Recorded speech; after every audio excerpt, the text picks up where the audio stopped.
पहले तो समझते हैं कि एक नॉर्मल डिवीजन और एक एबनॉर्मल डिवीजन में डिफरेंस क्या होता है। देखो जो नॉर्मल डिवीजन होती है ना, it is a well regulated division. क्या कहा मैंने? नॉर्मल डिवीजन जो होती है, it is a well regulated division. क्या मतलब कि क्या मतलब इसका वेल रेगुलेटेड? कि ऐसे ही एवं ही स्टार्ट नहीं हो जाएगी, जब जरूरत होगी तब स्टार्ट होगी, और जितनी जरूरत होगी उतनी ही होगी, और जब डिवीजन हो रही होगी तो हर स्टेप कंट्रोल होगा। अभी आपने देखा ना कि भाई डिवीजन हो रही थी तो हर चीज तरीके से हो रही थी, सारे स्टेप्स हो रहे थे, और उसके बाद उसकी बार बार प्रूफ रीडिंग भी हो रही थी कि कोई गलती तो नहीं हो गई, कुछ तो नहीं हो गया। तो इसका मतलब है पूरी की पूरी डिवीजन वेल मॉनिटर्ड थी। यस और नो? यस। तो बेटा जब पूरी की पूरी डिवीजन अंडर द सर्वेलेंस होती है, अंडर द मॉनिटरिंग होती है, तो उससे जो सेल बनते हैं वो ठीक ठाक सेल होते हैं जो आपकी बॉडी के लिए काम करते हैं। यस और नो? है ना? अगर एक नॉर्मल डिवीजन क्या है? It's a well regulated division. Regulated जब मैंने कह दिया, इसका मतलब है हर सिंगल स्टेप को क्लोजली वॉच किया जाता है, और उसको ठीक कराने की जिम्मेदारी होती है। किसकी जिम्मेदारी होती है? ये जीन्स हैं जिनको हम कहते हैं रेगुलेटरी जीन्स। क्या कहते हैं?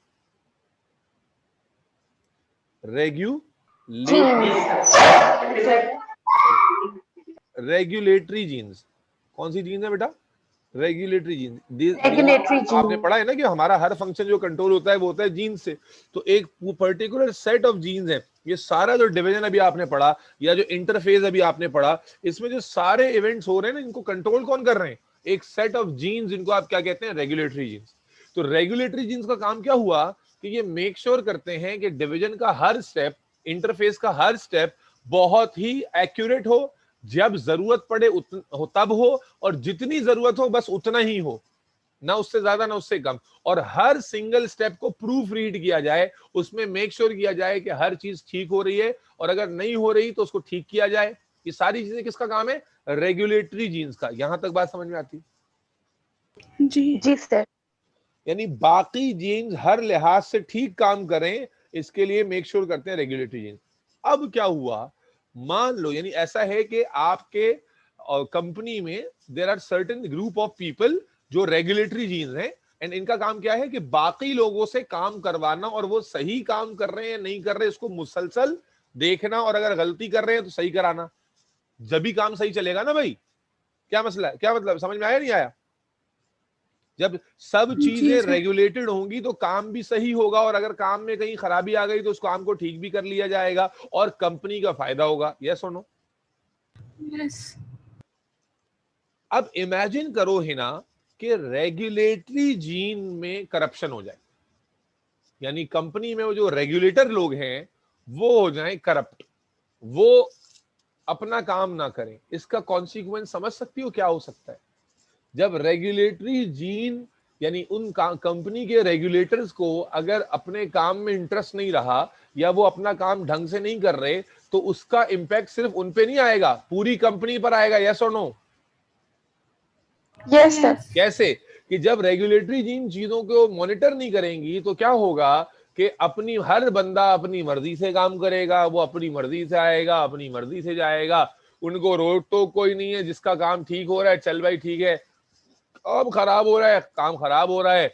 और जनाब जब कोई रेगुलेशन नहीं होगी तो काम ठीक ही नहीं होंगे। जब काम ठीक नहीं होंगे तो अल्टीमेटली आउटपुट जो है, प्रोडक्ट जो है वो खराब होगा। प्रोडक्ट खराब होगा तो वो सेल नहीं होगा, सेल नहीं होगा तो कंपनी को नुकसान हो जाएगा।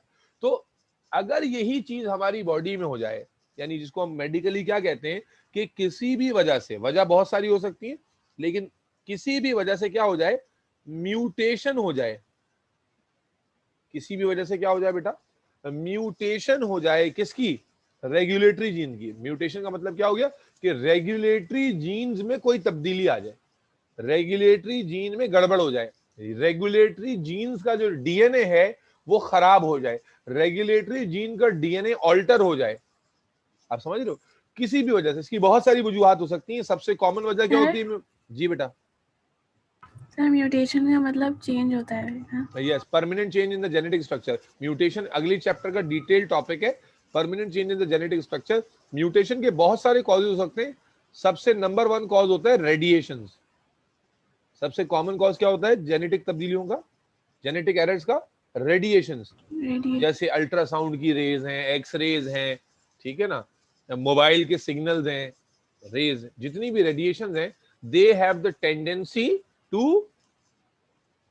Produce change at your genetic level. They have the tendency to produce change at genetic level. Hina, are you getting me or not? Yes, sir. Radiations के अलावा बाज दवाइयां होती हैं जिनको हम लोग अल्काइलेटिंग एजेंट्स कहते हैं, यानी ये ऐसी तेज दवाइयां होती हैं, यानी दी तो जाती हैं किसी अच्छे के लिए, लेकिन इनके साइड इफेक्ट में क्या होता है कि they alter the genetic structure, they alter the genetic structure. तो बहुत सारी दवाइयां ऐसी भी हैं, अब चूंकि ये बड़ा खतरनाक इश्यू हो सकता है, तो जिनका हमें पहले पता होता है जाहिर है हम उसको नहीं देते, लेकिन बहुत सारी दवाओं का हमें वक्त के साथ पता चलता है। जैसे आप लोग तो खैर एकदम नर्ड टाइप के बच्चे हैं, घर के अंदर ही रहते हैं, कुएं के मेंढक हैं, वरना अगर आप अखबार वगैरह पढ़ते होते तो आपको, या सोशल मीडिया पे एक्टिव होते तो आपको इल्म होगा कि 2 साल पहले एक बड़ी कॉमन सी दवा है जो बीपी के लिए दी जाती है, वालसार्टान। वालसार्टान के बारे में आया, 80 साल से चल रही है, 80 साल से हर बीपी के पेशेंट को वालसार्टान जरूर दी जाती है। पता चला कि भाई इसमें ये अल्काइलेटिंग इफेक्ट है, यानी कि जाके कैंसर कॉज करती है। समझ आ रही बात? तो radiation as the number 1 cause, फिर उसको बैन किया गया वालसार्टान को, लेकिन जितने लोगों ने 80 साल से खाई उन्होंने तो बेड़ा गर्क हुआ ना, नहीं हुआ? क्यों बैन की? क्योंकि उसमें जेनेटिक मेकअप को ऑल्टर करने की एबिलिटी थी, यानी वो म्यूटेशन ऑफ रेगुलेटरी जीन्स कर सकती थी, साइड इफेक्ट था उसका। और इसी तरह बहुत सारे वायरसेस हैं, वायरसेस भी हमारे जीन जेनेटिक कंटेंट को ऑल्टर कर सकते हैं। बहरहाल म्यूटेशन की कॉज बहुत सारी हो सकती है, बात हम टॉपिक से हट जाएंगे। असल कॉन्सेप्ट क्या है कि जो रेगुलेटरी जीन्स हैं दे आर रेगुलेटिंग एवरीथिंग। अब अगर रेगुलेटरी जीन में किसी किस्म की आ जाए मसला, तो क्या होगा कि डिवीजन जो है वो कंट्रोल नहीं रहेगी। यस और नो? बोलो भाई, क्या डिवीजन कंट्रोल रहेगी? Yes sir. डिवीजन कंट्रोल रहेगी।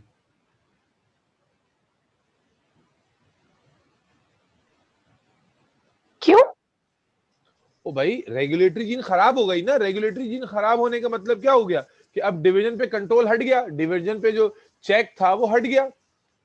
अगर रेगुलेटरी जीन म्यूटेट हो गई है तो रेगुलेटरी जीन के म्यूटेट होने से क्या होगा कि जो डिविजन ऑफ सेल है वो पूरा प्रोसेस जो है वो कंट्रोल, उस पे मॉनिटरिंग हट जाएगी। जब मॉनिटरिंग हट जाएगी तो it will be like a car, it will be like a car without brakes. मेरी बात समझ पा रहे हो, नहीं समझ पा रहे हो? कि अगर रेगुलेटरी जीन्स ही म्यूटेट हो जाएं तो क्या होगा कि कोई देखेगा ही नहीं कि भाई डिवीजन जो हो रही है उसमें सारे स्टेप हो भी रहे हैं या नहीं हो रहे। तो सेल अपनी मर्जी से जैसे चाह रहा है सही गलत डिवाइड होगा, और जब वो सही गलत डिवाइड होगा तो एंड प्रोडक्ट सही सेल नहीं होगा। एंड प्रोडक्ट क्या होगा बेटा? एंड प्रोडक्ट होगा एबनॉर्मल सेल। एंड प्रोडक्ट क्या होगा बेटा? सर आप थोड़ा एबनॉर्मल सेल। क्या कहा बेटा? क्या कह रही हो आयशा? आप थोड़ा सा रिपीट कर सकते हैं, मेरा नेट बंद हो गया था तो। अच्छा, मैंने कहा कि अगर रेगुलेटरी जीन का रोल समझ में आ गया ना एक नॉर्मल स्ट्रक्चर में, नॉर्मल केस में, अब अगर रेगुलेटरी जीन की क्या हो जाए, म्यूटेशन हो जाए किसी भी वजह से, किसी भी वजह से उसमें तब्दीली आ गई, तो अब वो रेगुलेटरी जीन रेगुलेशन छोड़ देंगी, क्योंकि रेगुलेटरी जीन सही काम ही नहीं करेंगी। जब रेगुलेटरी जीन सही काम नहीं करेंगी तो सेल डिवीजन अगर स्टार्ट हुई भी है तो वो सेल डिवीजन को चेक कौन करेगा कि उसमें सब कुछ ठीक हो रहा है या नहीं हो रहा, उसमें प्रोफेज आ रहा है या नहीं आ रहा, उसमें कैरियोकाइनेसिस हो रही है नहीं हो रही, उसमें साइटोकाइनेसिस हो रही है नहीं हो रही, उसमें सेपरेशन हो रही है नहीं हो रही, उसमें काइनेटोकोर बन रहा है नहीं बन रहा, उसमें डीएनए की रेप्लिकेशन हो रही है या नहीं हो रही, कोई भी चेक नहीं करेगा। नतीजा क्या होगा कि जो सेल डिवीजन नॉन रेगुलेटेड होगी उसका रिजल्ट क्या होगा? Abnormal cells. ऐसे सेल बनेंगे जिसमें जो नॉर्मल नहीं होंगे, ऐसे सेल बनेंगे जिसमें कोई ना कोई गड़बड़ होगी, क्योंकि आपने किसी चीज को चेक ही नहीं किया है। तो और खुद ब खुद तो सब चीजें ठीक नहीं होती। तो जो सेल्स हमें आउटपुट में प्रोडक्ट में मिलेंगे ये ऐसे सेल्स होंगे कि जिसमें कहीं क्रोमोसोम का नंबर आगे पीछे हुआ होगा, किसी में जनाब न्यूक्लियस गायब होगा, किसी में जनाब याली साइटोप्लाज्म नहीं होगा, किसी में कुछ। तो ये जो एंड प्रोडक्ट हमें मिलेगा, those and that and product will be abnormal cells. Is this clear? Yes, sir. और एबनॉर्मल सेल है तो बेटा इसका मतलब क्या हुआ आयशा, एबनॉर्मल सेल है तो will they be beneficial for body, will they be able to work for the body?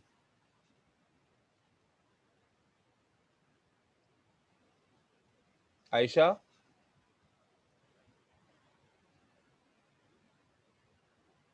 Ayesha, sir Ayesha भी चले गई। माशाल्लाह। तो बेटा क्या होता है, abnormal cells don't work for the body, वो बॉडी के लिए काम नहीं करते, यानी ये क्या है, नाकारे निकम्मे सेल हैं। क्या ख्याल है, जो सेल खराबी की वजह से बने हैं ये सेल नाकारे और, बोलो बेटा, नाकारे और निकम्मे सेल हैं। निकम्मे। नाकारे और नहीं, यानी ये इनका काम क्या है, सिर्फ खाना। ये क्या करेंगे, जी, सिर्फ खाना खाएंगे, सिर्फ खाएंगे। ठीक है, न्यूट्रिशन लेंगे, और जितनी न्यूट्रिशन लेंगे उतना तेज ग्रो करेंगे। तो जितना तेज जी, ग्रो करेंगे उससे क्या होगा, बात समझना, जितना तेज ग्रो करेंगे नाकारे सेल्स की तादाद बढ़ती चली जाएगी, निकम्मे सेल्स की तादाद बढ़ती चली जाएगी। बेटा इन्हीं एबनॉर्मल सेल्स को आप क्या कहते हैं, कैंसर। अच्छा, कैंसर कहते हैं। सही बोला मैंने। जी, cancer is nothing but abnormal cells. Cancer abnormal cells. किसी भी जगह पर हो, सर? कैंसर क्या होता है? जी बेटा, तो सर इसका इलाज क्यों नहीं है? आ रहे हैं बेटा, सबर कर लो, अभी तो जरा भी शुरू किया है मैंने, एक मिनट रुक जाओ, वहां तक भी जाएंगे। इलाज अभी कैंसर तो समझ लो सही से।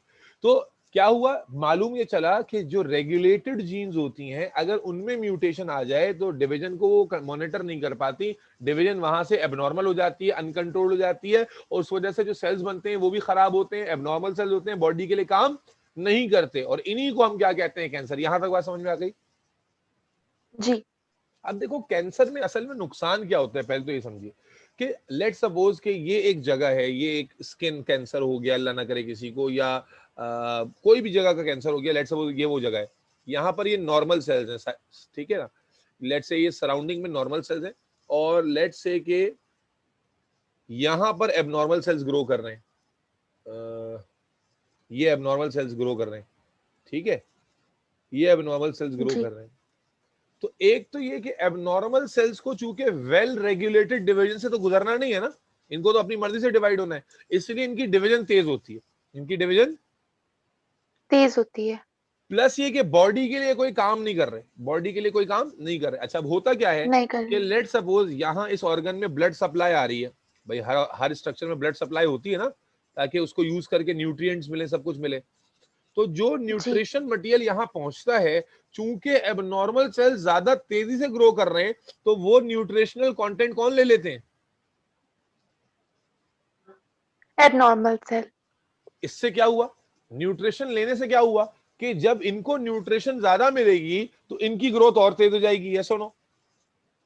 जी, और ये जो न्यूट्रिशन इनको मिल रही है इसकी वजह से जो नॉर्मल सेल्स हैं उस जगह पर उनकी न्यूट्रिशन में कॉम्प्रोमाइज होगा, यस और नो? भाई जो यस, न्यूट्रिशन आ रही थी वो ज्यादा एक तरफ किसने ले ली, एबनॉर्मल सेल ने ले ली, तो जाहिर है कि नॉर्मल सेल्स की न्यूट्रिशनल जो वैल्यूज हैं वो पूरी नहीं हो पाएंगी, यस और नो? नहीं। यस, बेटा जब नॉर्मल सेल की न्यूट्रिशनल वैल्यूज पूरी नहीं होंगी तो दो डबल नुकसान हो रहा है, न्यूट्रिशन ज्यादा लेने से एबनॉर्मल सेल्स बढ़ रहे हैं, और न्यूट्रिशन ना मिलने से नॉर्मल सेल्स की डेथ हो रही है। जी, तो बेसिकली कैंसर का जो बेसिक मैकेनिज्म है ना वो क्या है, it causes nutritional death of normal sales, nutritional death of, normal sales. इसीलिए आपने देखा है कैंसर वाला पेशेंट का वेट बहुत तेजी से लॉस होता है, क्यों? क्योंकि उसमें एबनॉर्मल सेल्स तो ग्रो हो ही रहे होते हैं, लेकिन उसके नॉर्मल सेल्स की क्या हो रही होती है, डेथ हो रही होती है, क्योंकि डेथ उनको प्रॉपर न्यूट्रिशन नहीं मिलती। नहीं मिलता। समझ में आ रही है बात? जी, जी, आ रही है। अच्छा, यहां तक तो केस फिर भी कंट्रोल्ड है, क्योंकि अभी तक जो एबनॉर्मल सेल्स हैं वो क्या है, एक जगह पर, एक ही जगह पर मौजूद है। अब होता क्या है कि जैसे जैसे ये तेज ग्रो करते जाते हैं तो बॉडी देखती है कि यार इस जगह पर सेल की डिवीजन इतनी तेज हो रही है और न्यूट्रिशन उस हिसाब से नहीं जा रही, न्यूट्रिशन उस हिसाब से बोलो नहीं जा रही। नहीं जा रही है। अब बॉडी क्या करती है, बॉडी तो देख रही है कि यहाँ ग्रोथ हो रही है, इस वजह से बॉडी क्या करती है, इस स्ट्रक्चर की तरफ अलग ब्लड वेसल्स ग्रो करना शुरू कर देती है, अलग ब्लड वेसल्स ग्रो ब्लड करना वेसल। शुरू कर देती है ताकि ज्यादा से ज्यादा न्यूट्रिशन दी जा सके, यस और नो? यस, इस प्रोसेस को हम लोग कहते हैं वेजोजेनेसिस, वेसल्स का बनना। वेजो जी, वेजोजेनेसिस। जब वेजोजेनेसिस का स्टेप आ जाता है ना, तो इसका मतलब है अब abnormal cell direct in contact with blood आ जाएंगे, यस और no? Yes, direct in contact with blood आ जाएंगे। तो अब इससे क्या होगा, इनकी ग्रोथ एकदम से बहुत तेज हो जाएगी, यस और नो? यस, दूसरा, ब्लड में कांटेक्ट में आने की वजह से क्या होगा, डायरेक्ट ब्लड में कांटेक्ट में आने की वजह से, कि अब इन एबनॉर्मल सेल में से जो सेल्स है ना वो शेड हो जाएंगे, शेड होकर ब्लड में दाखिल हो जाएंगे, और ब्लड में दाखिल होकर हो सकता है कि एबनॉर्मल सेल्स ब्लड फ्लो के जरिए, पता चला लिवर में थे और लिवर से कहां पहुंच गए, लंग में पहुंच गए, लिवर से कहां पहुंच गए, किडनी में पहुंच गए। तो लिवर में तो एबनॉर्मल सेल ऑलरेडी ग्रो कर ही रहे हैं, लेकिन एबनॉर्मल सेल किडनी में पहुंचे और वहां भी ग्रो करना शुरू कर दिया। इस यानी इसको हम क्या कहते हैं, आसान लफ्जों में कह रहे हैं, कैंसर फैल रहा है। क्या कह रहे हैं?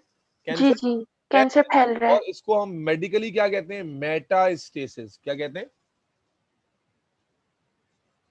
मेटा, बोलो बेटा, मेटास्टेसिस। कि हम क्या कहते हैं, कैंसर मेटास्टेटाइज हो रहा है ना? बात समझ में आ रही है?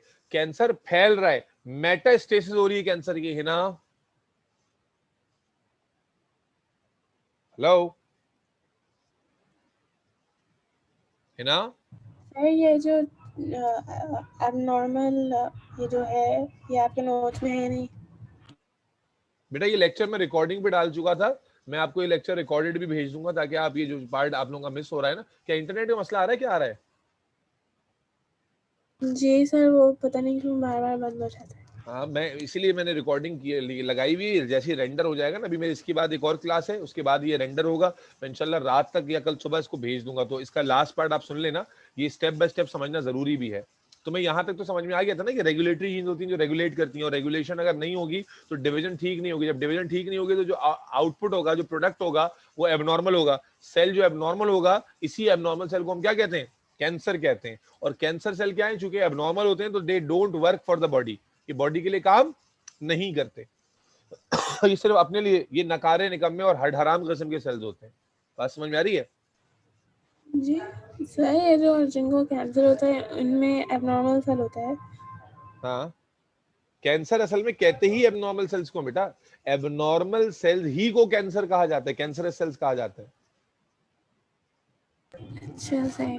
समझ में आ रही है? बड़ा इंटरेस्टिंग टॉपिक था, आई वाजंट एक्सपेक्टिंग कि तुम ड्रॉप हो जाओगे दरमियान में। अभी हिना की आवाज नहीं आ रही, हिना? अच्छा, वो चली गई, वो ड्रॉप हो गई है। अच्छा चलो बहरहाल, तो अब मैंने ये कहा, समझाया कि बेटा मैं क्या समझा रहा था, अब कहां से, चलो तुम आ गई, तुम फिर पीछे से ले जाता हूँ, क्या करूं। तो एबनॉर्मल सेल जो बनते हैं ना बेटा, इन्हीं को हम क्या कहते हैं, कैंसर सेल्स कहते हैं। अब होता यह है कि कैंसर सेल जब एक जगह पे ग्रो करते हैं, because they are abnormal cells, तो ये ग्रो बहुत तेजी से करते हैं, क्योंकि इनको रेगुलेटेड स्टेप्स से तो पास नहीं होना होता ना, ये अपनी मर्जी धड़ धड़ धड़ डिवाइड हो रहे थे, तो इनका रेट ऑफ डिवीजन बहुत ज्यादा होता है, और कोई रेगुलेशन भी इनकी नहीं होती। तो होता यह है कि जब कैंसर सेल किसी जगह पे ग्रो करते हैं, तो जो ब्लड सप्लाई वहां आ रही है न्यूट्रिशन लेकर, तो उस न्यूट्रिशन का ज्यादातर हिस्सा कैंसर सेल ले लेते हैं, क्योंकि ये तेजी से ग्रो कर रहे होते हैं। जिससे क्या होता है, जो मैंने बॉक्स में लिखा है, जब ज्यादातर न्यूट्रिशन वाला हिस्सा ये ले लेंगे तो उससे डबल नुकसान होगा। पहला कि चूंकि ये न्यूट्रिशन ज्यादा लेंगे तो इनकी ग्रोथ और तेज हो जाएगी, और दूसरा क्योंकि न्यूट्रिशनल सप्लाई जो आई थी वो पूरे स्ट्रक्चर के लिए आई थी, और ज्यादातर किसने ले ली, एबनॉर्मल सेल्स ने। तो जो नॉर्मल सेल्स हैं उनको न्यूट्रिशन पूरी नहीं मिलेगी, और जब उनको न्यूट्रिशन पूरी नहीं मिलेगी तो हम क्या कहते हैं, उनकी न्यूट्रिशनल डेथ होना शुरू हो जाएगी। क्या होना शुरू हो जाएगी, न्यूट्रिशनल डेथ। समझ में आ रही बात? इसीलिए आप देखते हैं कैंसर पेशेंट्स के अंदर weight loss is the most common and prominent symptom. Weight loss क्यों हो रहा है, क्योंकि जो नॉर्मल सेल्स हैं वो न्यूट्रिशन पूरी ना मिलने की वजह से उनकी डेथ हो रही है। यहां तक बात समझ में आती है? जहां मैं बता रहा था, फिर हिना भी ड्रॉप हो गई थी। अब देखो उस वक्त तक तो ठीक है, जब तक कैंसर एक जगह पे ग्रो कर रहा है, लेकिन जब वो ग्रो तेजी से करते चले जाते हैं तो बॉडी क्या देखती है कि लेट्स से लिवर में ये वो काम हो रहा है, तो बॉडी देखती है यार लिवर में ग्रोथ बहुत ज्यादा हो रही है, तो बॉडी को ये समझ में आता है कि लिवर में इतनी ग्रोथ हो रही है और हम उस प्रोपोर्शनैलिटी में न्यूट्रिशन वहां नहीं भेज रहे हैं। तो बॉडी क्या करती है बेटा, फिर उस पर्टिकुलर ग्रोइंग रीजन की तरफ क्या करती है, नई वेसल्स ग्रो कराती है, नई वेसल्स, ये जो मैंने जिगजैग से बनाई है, नई वेसल्स ग्रो कराती है। इस प्रोसेस को क्या कहते हैं, वेजोजेनेसिस। वेजोजेनेसिस, नए वेसल्स का ग्रो करना। ये नए वेसल्स बॉडी क्या सोच के ग्रो करा रही है कि भाई यहां पर ग्रोथ रेट ज्यादा है तो यहां पर ज्यादा ब्लड सप्लाई देनी चाहिए हमें। अब जब बेटा वेजोजेनेसिस का स्टेप होना, अब गड़बड़ है। क्यों? क्योंकि वेजोजेनेसिस का मतलब क्या हुआ कि cancer cell direct in contact आ जाएगा, किससे, ब्लड से। और जब वो direct in contact with blood आ जाता है तो अब कैंसरस मास जो बन रहा है ना, उसके सेल्स शेड होकर जगह जगह जा सकते हैं। तो अब क्या होता है, जैसे मैं बीइंग अ डॉक्टर में हम ये देखते रहते हैं कि एक पेशेंट आया, हमने उसका कैंसर डायग्नोज किया, लंग में कैंसर है। और जब उसकी डिटेल हिस्ट्री पता की और सारी चीजें सारी वो की, हमने सारी रिसर्च की, तो पता चला कि किडनी में भी कैंसर है। और किडनी में कैंसर असल में पुराना था, लंग में बाद में हुआ है। तो क्या हुआ होगा कि किडनी में कैंसर हुआ, उसने ग्रो किया, किडनी में बाय चांस सिम्टम उतने स्ट्रांगली प्रोड्यूस नहीं कर सका वो, और फिर उसकी वेजोजेनेसिस हुई, और वेजोजेनेसिस के बाद वो कैंसर फैला। कैंसर के फैलने को हम क्या कहते हैं, मेटास्टेसिस। तो कैंसर क्या हुआ, मेटास्टेसाइज हुआ, और कैंसर सेल ने ब्लड के सर्कुलेशन के थ्रू कहां आ गए, वो लंग में आ गए, और लंग में ग्रो करना शुरू कर दिया। अब लंग चूंकि सेंसिटिव ऑर्गन है, तो लंग में जब कैंसरस मास ग्रो किया तो सिम्टम प्रोड्यूस हुए, वो हमारे पास आया, हमने डिटेक्ट किया, डायग्नोज किया कि लंग कैंसर है। जब मजीद इन्वेस्टिगेशन की तो पता चला किडनी कैंसर भी लेके बैठा हुआ है वो। समझ में आ रही है बात? तो बेटा जब कोई कैंसर मेटास्टेसाइज हो जाता है ना बेटा, फिर उसको रोकना बहुत मुश्किल हो जाता है। यानी मेडिकली बहुत कम कैंसर्स हैं जो मेटास्टेसाइज होने के बाद भी ठीक हो सकते हैं। 90% ऑफ द कैंसर जब मेटास्टेसाइज हो जाता है तो उसके ठीक होने के चांसेस बहुत कम, अब तक की रिसर्च के हिसाब से बहुत कम। जी बेटा। सर वो जैसे स्टेजेस होते हैं ना कि स्टेज 1 पे, स्टेज 2 पे, तो जिस तरीके से अगर एक ही जगह पे होते हैं, जब वो सिर्फ अपनी हद तक होते हैं और वो बन रहे होते हैं और डेथ हो रही होती है, तो क्या कहते हैं, वो स्टेज 1 होता है। देखो वैसे तो और फिर जब हर जगह फैल जाता है, ना रुक जाओ भाई, वैसे तो ये बहुत डिटेल्ड चीजें हैं, लेकिन इन जनरल अगर मैं बताऊं कि जब कहीं पर एबनॉर्मल मास बनना शुरू होता है, दैट इज स्टेज 1। जब वो एबनॉर्मल मास इतना ग्रो कर जाता है कि सराउंडिंग में न्यूट्रिशनल सेल्स यानी डेथ, सराउंडिंग में नॉर्मल सेल्स की डेथ शुरू हो जाए, तो इसको हम स्टेज 2 कहते हैं। जब वहां पर वेसल्स ग्रो कर रही होती हैं, दैट इज स्टेज 3। और जब ग्रो कर जाती हैं फिर ये स्टेज 4 हो जाता है। तो स्टेज 3 और 4 के कैंसर्स को ट्रीट करना मुश्किल होता है। 1 और 2 के जो स्टेजेस होते हैं इनको ठीक किया जा सकता है। क्यों? देखो कैंसर के ट्रीटमेंट के ऑप्शंस पे जल्दी से बात कर लूं, मुझे अगली क्लास का भी टाइम हो गया। ट्रीटमेंट ऑप्शंस क्या होते हैं कि अगर एक कैंसर अभी एक ही जगह पे ग्रो कर रहा है, अभी एक ही जगह पर है, फैला नहीं है, ठीक है ना, तो उस कैंसर को हम लोग कहते हैं, उस कैंसर के लिए हम लोग सर्जरी को कंसिडर कर सकते हैं। क्या ख्याल है कि हम क्या करें? देखो कैंसर सेल क्या है, एबनॉर्मल सेल है ना, तो एबनॉर्मल सेल का हल क्या है, उसे निकाल दो। उसे क्या करना है, निकालना है। तो सर्जरी कुड बी ऑप्शन, लेकिन सर्जरी हर जगह नहीं की जा सकती। तो फिर दूसरा ऑप्शन क्या है आज की तारीख में हमारे पास, वो है कीमोथेरेपी। क्या है बेटा? कीमोथेरेपी।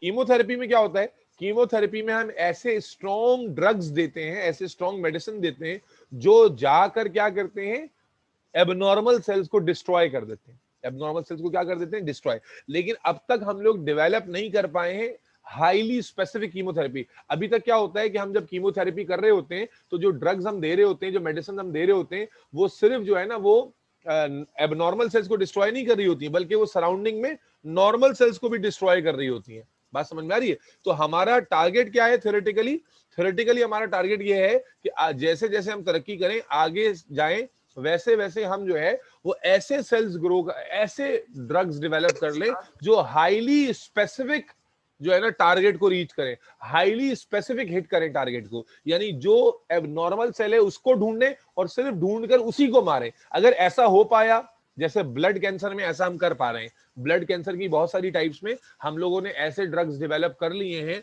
जो कि जाकर एबनॉर्मल सेल को ज्यादा स्पेसिफिकली टारगेट करते हैं। लेकिन हर कैंसर के लिए ऐसा हम कर नहीं पाए। लेकिन थ्योरेटिकली हमारे एम्स यही है कि हम इतने स्पेसिफिक कीमोथेरेप्यूटिक एजेंट्स डेवलप कर लें कि वो स्पेसिफिकली जाकर क्या करें, टारगेट करें एबनॉर्मल सेल को और मार दें। बात समझ में आ रही? जी तो कैंसर समझ में आया, कैंसर के स्टेजेस समझ में आए। कैंसर है, अच्छा, जब तक कैंसर ना एक जगह पे ग्रो कर रहा होता है तो हम उसके लिए ट्यूमर का वर्ड भी इस्तेमाल करते हैं। ट्यूमर का वर्ड सुना है? जी ट्यूमर, ठीक है ना। ट्यूमर मेडिकली, वैसे तो आप ब्रेन ट्यूमर सुनते आए होंगे, लेकिन ट्यूमर मेडिकली एक ऐसे कैंसर को कहते हैं जो लोकलाइज्ड हो, यानी एक जगह पे ग्रो कर रहा हो। अच्छा, बहुत सारे, अरे बहुत डिटेल है, बहुत सारे ऐसे एबनॉर्मल मासेस होते हैं जिनमें फैलने की एबिलिटी ही नहीं होती। फैलने की एबिलिटी का मतलब वेजोजेनेसिस उनकी तरफ होती ही नहीं है, क्योंकि वो स्लो ग्रो करते हैं, एग्रेसिवली ग्रो नहीं करते। तो ऐसे कैंसर को ठीक करना ज्यादा आसान होता है, क्योंकि आप उसको सर्जरी करके आराम से निकाल सकते हैं। लेकिन बाज ऐसे होते हैं जो एग्रेसिवली ग्रो करते हैं, फिर उनकी तरफ वेजोजेनेसिस हो जाती है, और वेजोजेनेसिस की वजह से वो ब्लड के थ्रू फैल जाते हैं। ठीक है ना। तो ऐसे कैंसर को ठीक करना मुश्किल होता है। क्लियर है? बात समझ में आई? कैंसर का टॉपिक समझ में आया?